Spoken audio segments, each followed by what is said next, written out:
নমস্কার বন্ধুরা, welcome to unicorn. তো বন্ধুরা, এই ভিডিওতে আমরা কথা বলবো ফুটবল আপডেটস নিয়ে। বেশ কিছুদিন বাদে ফুটবল আপডেটস এর ভিডিও আসছে এবং তোমরা অনেকেই বলছিলে যে ফুটবল নিয়ে ভিডিও কম আসছে, কেন বেশি করে ভিডিও দাও, মোহনবাগান নিয়ে ভিডিও দাও, আইপিএল নিয়ে কেন ভিডিও দিচ্ছ। তো দেখো, ফুটবলের খবরের মার্কেট একটু স্লো আছে, খুব বেশি খবর এই সময় বেরিয়ে আসছে না। আর যখন খুব বেশি খবর থাকে না, যেইগুলো বাজারে ঘোরে সেইগুলো হচ্ছে রিউমোর, উল্টোপাল্টা খবর। তো তাই খুব বেশি সেটা কভার করতে চাইনি, তাও যে আপডেটগুলো আছে তোমাদেরকে জানিয়ে দিচ্ছি। এবং তার পাশাপাশি মোহনবাগান ম্যানেজমেন্টও আইপিএল নিয়েই বিজি ছিল এতদিন, লখনৌ সুপার জায়ান্ট টিম নিয়ে। ফলে মোহনবাগানের জন্য ব্যাপার স্যাপার একটু ধীরে ধীরেই চলছিল এই কয়েকদিন। আবার লাস্ট 1-2 দিন একটু মোহনবাগান ম্যানেজমেন্ট অ্যাক্টিভ হয়েছে। আইপিএল শেষ হয়ে যাবার পর, মানে লখনৌ সুপার জায়ান্টের জার্নি শেষ হয়ে যাবার পর, মোহনবাগান নিয়ে কিছু বড় খবর হয়তো এরপর পেতে পারো খুব তাড়াতাড়ি। বাকি তো টম অলরেড তার সঙ্গে কন্ট্রাক্ট এক্সটেনশন হয়েছে রিসেন্টলি, সেটাই একমাত্র বলার মতো খবর ছিল। বাকি তো বেশ কিছু প্লেয়ারের উপর মোহনবাগানের ইন্টারেস্ট আছে, সেটা আমরা জানি। এবার দেখো, খবর যদি এই টাইপের আসে, মোহনবাগান একজন ইন্ডিয়ান প্লেয়ারকে সাইন করাবে, মোহনবাগান একজন বিদেশি মিডফিল্ডার নিয়ে আসবে, এইগুলো কি কোনো খবর? এগুলো কভার করার মতো? যদি প্লেয়ারের নামই না বলতে পারি, কি খবর কভার করব? বাকি যে মোহনবাগানে একজন মিডফিল্ডার আসতে পারে সেটা তো আগেই তোমাদের জানিয়েছিলাম। এবং এখন যেরকম পরিস্থিতি মনে হচ্ছে, হয়তো জোসে মলিনা মেনলি একজন সেন্ট্রাল মিডফিল্ডার টাইপের প্লেয়ারকে প্রায়োরিটি বেশি দিচ্ছে। রবসন রবিনও মোহনবাগান ম্যানেজমেন্টের পছন্দ, বাট সেই সাইনিংটা কিন্তু এখনো অফিসিয়ালি হয়নি। কথাবার্তা যেরকম চলেছে তো চলেছে। তো মেবি মোহনবাগান ম্যানেজমেন্ট রবসনকে সই করালে সে হয়তো সপ্তম বিদেশি হতে পারে। তার আগে মলিনা হয়তো একজন সেন্ট্রাল মিডফিল্ডারকেই মেনলি চাইছে, এবং যেই জায়গাতে একটা বড় শাইনিং হবার কিন্তু পসিবিলিটি আছে।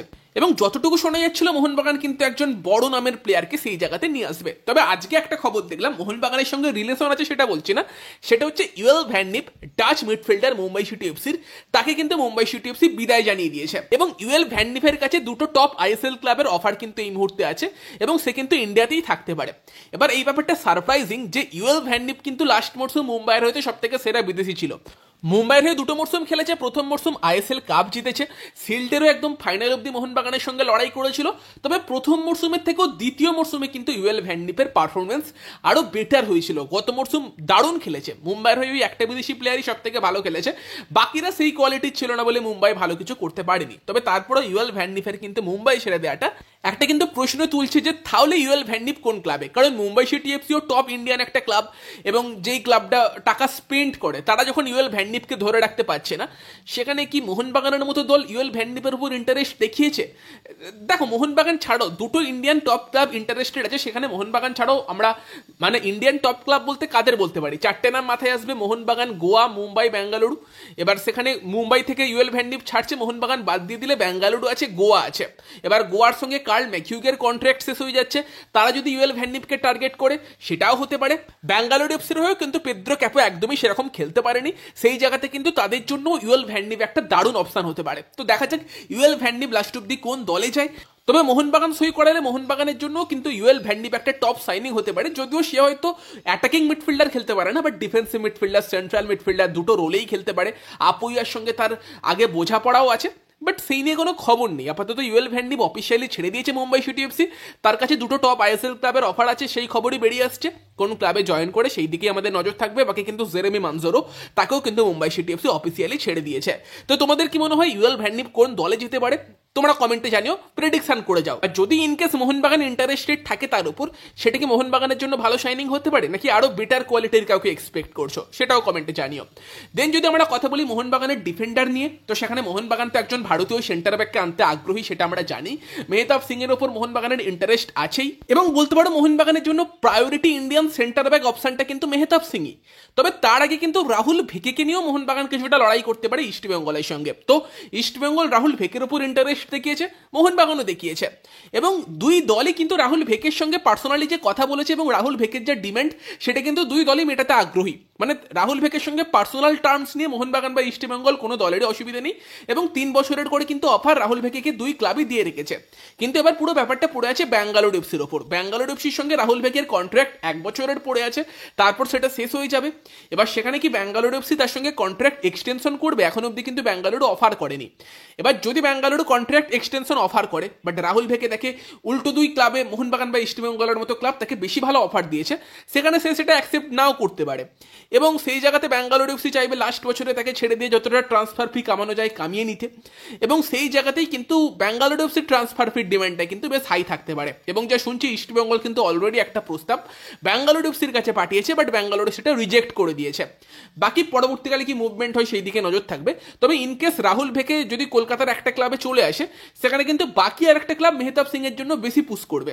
মানে ইনকেস মোহনবাগান যদি রাহুল ভেকেকে তুলে নেয়, তখন কিন্তু ইস্টবেঙ্গল তখন মেহতাব সিংকে দলে আনার চেষ্টা করবে। বাট এখনো অবধি ইস্টবেঙ্গলের হয়তো রাহুল ভেকের উপর ইন্টারেস্টটা বেশি, মোহনবাগানের ইন্টারেস্ট হয়তো মেহতাব সিং এর উপরই বেশি, সেই টাইপেরই খবর আসছে। বাকিটা দেখা যাক, ট্রান্সফার মার্কেটে তো অনেক কিছুই হতে পারে, ভবিষ্যৎ কি হয় সেই দিকে আমাদের নজর থাকবে। ইভেন ব্যাঙ্গালোর এফসিও রাহুল ভেকেকে হারালে তারাও মেহতাবের জন্য ইন্টারেস্টেড হতে পারে, বা হরমি ভাবমো তাদের জন্য একটা অপশন কিন্তু হতে পারে। তো সেখানে কিন্তু রাহুল ভেকের মুভমেন্টটা আগে হওয়ার চান্স এখন বেশি মনে হচ্ছে।